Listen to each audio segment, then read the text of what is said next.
And for the next one, let's go a little bit more complicated. So I'm going to initialize the synth once again. So we've gone back to just a single sawtooth here. And stay in classic mode, but what I'll do is rotate the mix dial. So we're just generating a sine wave, and select a different waveform, like maybe one of the organ waveforms. I'll take it down an octave.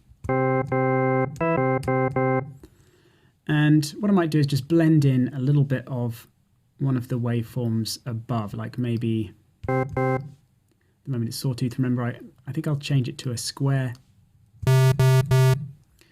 and I'll change the pulse width of that.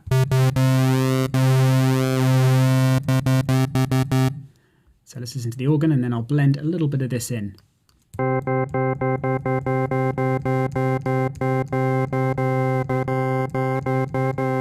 You can see it also changes the phase of the organ waveform too.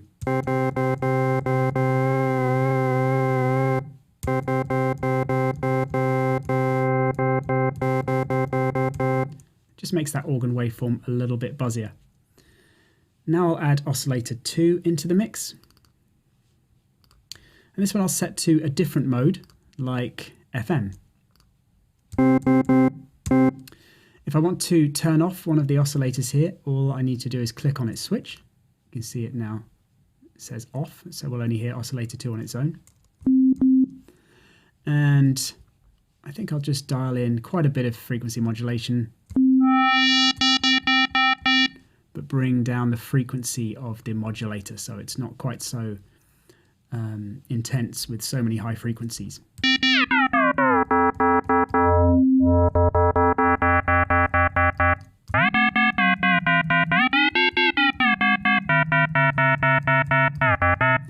Now I'll introduce oscillator 1 back into the mix and then play around with the frequency here to find something that fits a little bit better. And I'm going to bring down its level as well because I don't want it to be quite so dominating in the sound.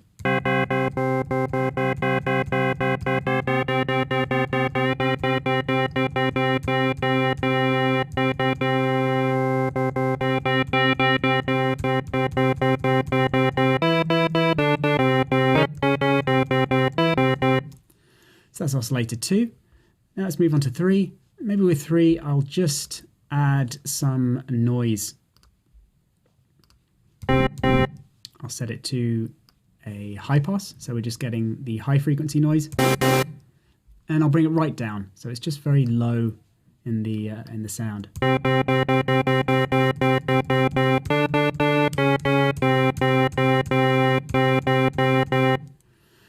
So that's our three different oscillators set up. Maybe I'll go back to oscillator 2 and I'll just apply some unison voicing to give it a bit of spread, or rather detuning. So I'll set it to about 5.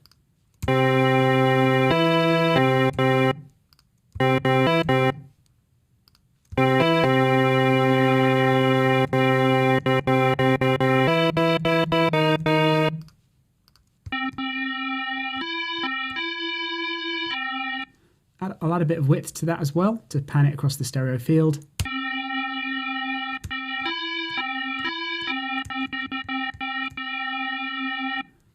Maybe try an additional octave.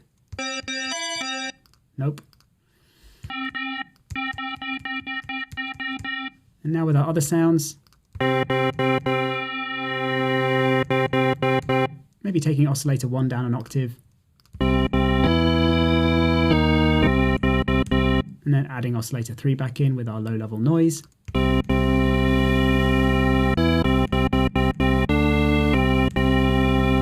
we've got a sound that we can work with using the other sections to shape the frequencies and add effects and use modulators and so on to process the sound further. But it's a nice starting point for a sound, and a slightly more complicated example of how you can use the oscillators to create the good foundations for a sound.